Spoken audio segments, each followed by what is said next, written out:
Salut à tous, j'espère que vous allez bien et bienvenue pour la 5e journée de Arkema Première Ligue avec le match qui opposait le Paris FC face à l'Olympique Lyonnais. Mais d'abord je voulais rendre un hommage à une ancienne joueuse internationale française au nom de Amandine Henry, et oui, qui a pris sa retraite internationale. Oui, je sais, c'est triste, mais vous savez quoi, je m'en fous en fait, je m'en bats les couilles.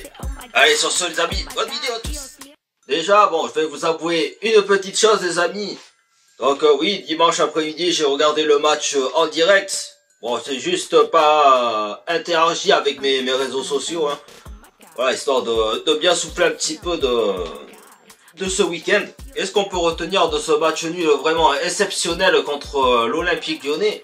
Ouais, déjà, il fallait se douter que, notamment, tout le long du match, forcément les Parisiennes allaient être dominées. Et franchement, même si elles ont été dominées, défensivement elles ont bien résisté. Et notamment avec une très bonne Chiamaka Nadosi.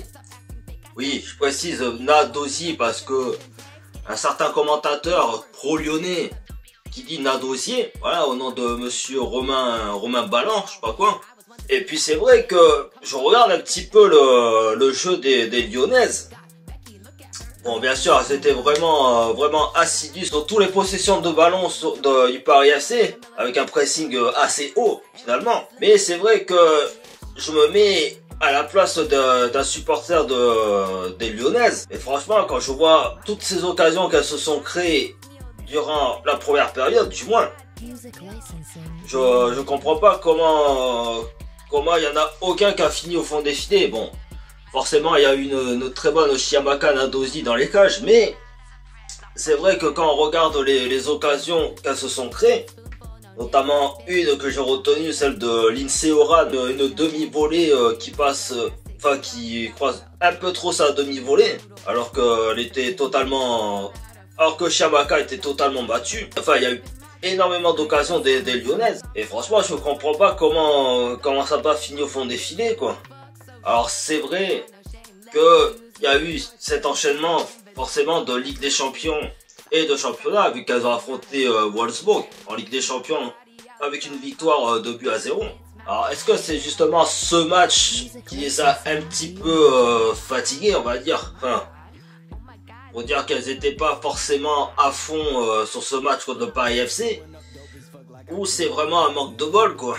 Mais j'avoue une chose, le duo, le sommaire Yatou Diani, donc l'ex-joueuse du Paris Saint-Germain qui est arrivée cet été à l'Olympique Lyonnais, j'avoue que ça matche pas trop, je trouve, entre les deux.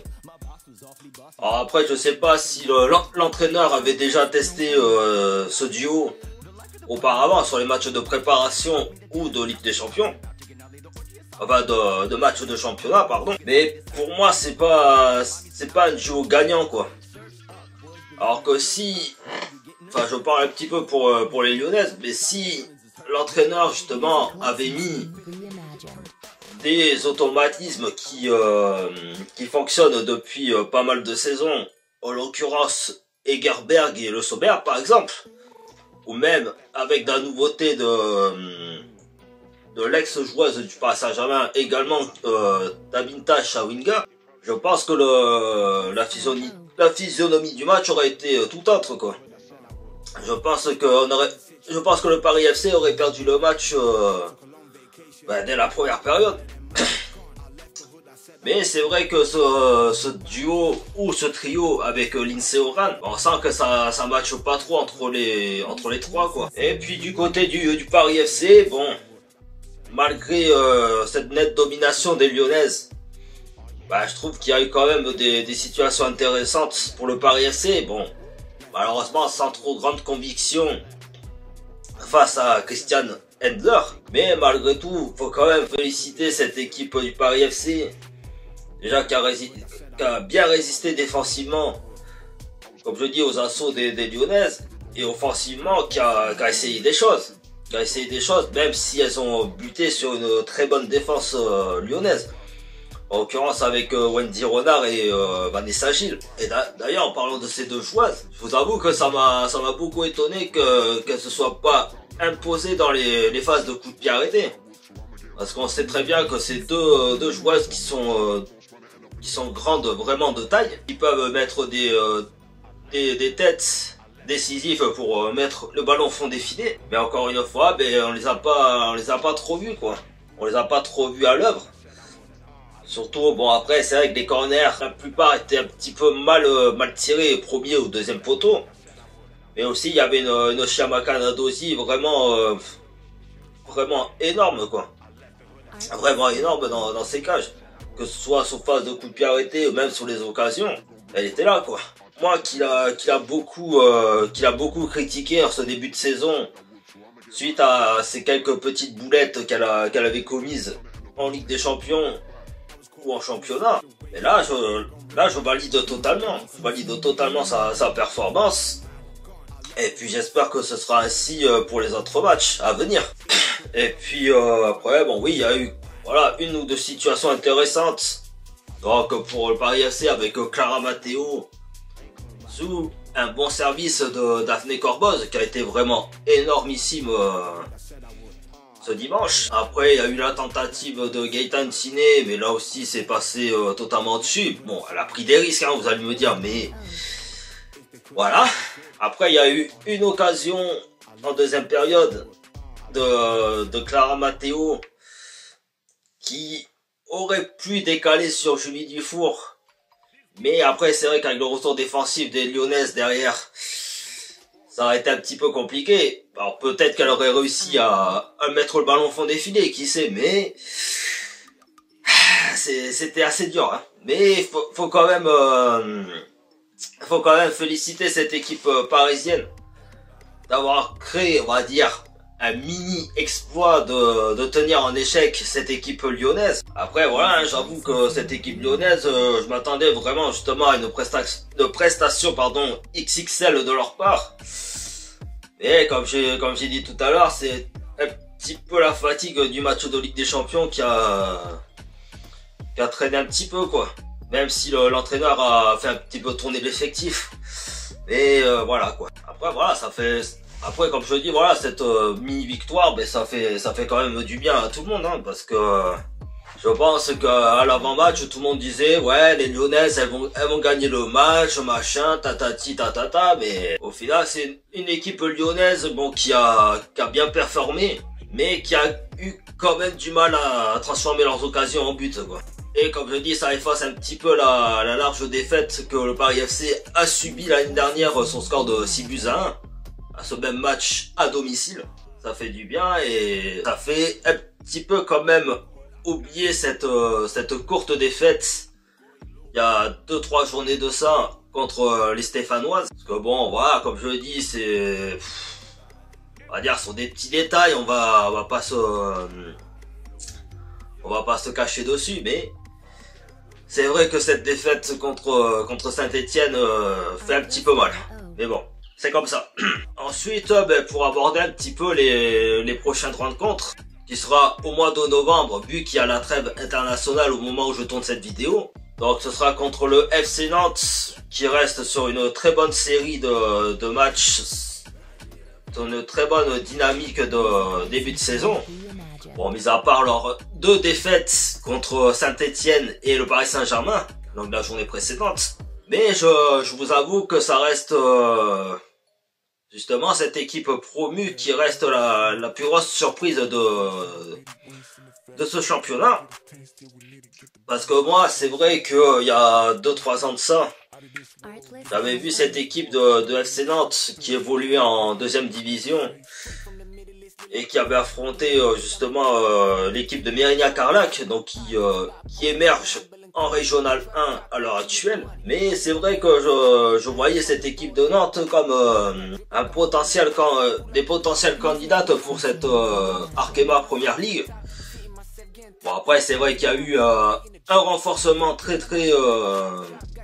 un gros travail de renforcement dans ce mercato estival. Donc avec l'arrivée justement de notre ancienne parisienne Louise Fleury et l'arrivée de Eva Sumo, il y a aussi l'ancienne stéphanoise Manon Ufren, d'ailleurs qui a qui a été sur un reportage de Canal+, justement sur son année d'absence loin des terrains de foot, que je vous conseille de regarder. Mais c'est vrai que pour parler un petit peu de cette équipe nantaise, voilà, comme je dis, je pense que c'est la surprise de cette année. Donc il va falloir un petit peu se méfier de cette équipe. Et puis vu la surprise du chef contre les Havraises lors de la première journée de championnat, on peut s'attendre à tout avec cette équipe. Et puis après viendra la confrontation contre Montpellier, bon, qui commence petit à petit à se redonner un petit peu de couleur. Parce que c'est vrai que ce mercato estival aussi du côté de Montpellier a été assez fatal. Donc avec le départ d'une certaine Malacrar et Faustine Robert, qui étaient un petit peu les joueuses cadres de cette équipe montpelliéraine, et qui étaient un petit peu les éléments clés aussi de cette équipe. Mais voilà, comme je dis, avec une jeune équipe montpelliéraine, donc notamment avec l'ancienne bordelaise et la Palisse, et des jeunes comme Océane Deslandes et compagnie. Je pense que cette équipe montpelliéraine peut donner du fil à retordre. Pour faire un petit peu bref, si je devais un petit peu donner mon avis justement sur le début de saison du Paris FC, je trouve qu'il est pas si mal que ça. Enfin, je sais pas ce que vous en pensez dans l'espace commentaire. Mais mis à part cette élimination précoce donc en Ligue des Champions face à Manchester City et cette petite défaite contre Saint-Etienne, je trouve que c'est assez cohérent, quoi. C'est assez cohérent avec le projet actuel.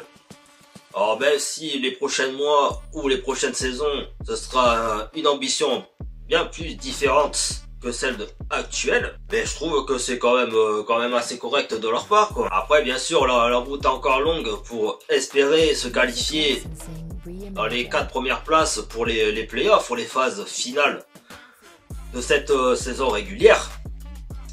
Mais je trouve qu'elles sont bien parties, quoi. Mais je trouve qu'elles sont bien parties. Donc voilà les amis, j'espère que la vidéo vous aura plu. Si c'est le cas, n'hésitez pas à vous abonner à ma chaîne de YouTube, à lâcher un gros pouce bleu, à me suivre sur ma page Facebook, Instagram et mon compte TikTok qui sont dans la description, et ainsi qu'activer la petite cloche pour être au courant de mes prochaines vidéos.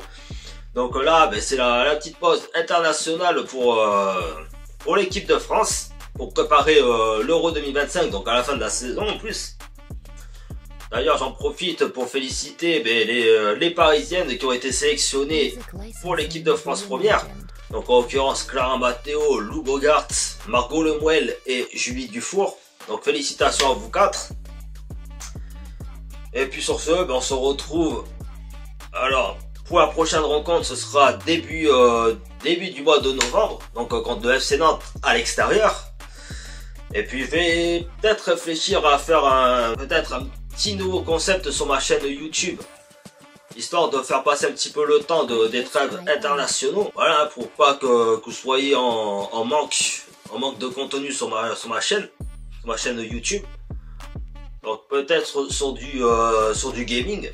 Voilà, je vous en dirai un petit peu plus dans la semaine. Puis sur ce les amis, bonne semaine à tous, bonnes vacances pour ceux qui le sont, et puis on se retrouve pour une prochaine vidéo. Bye bye.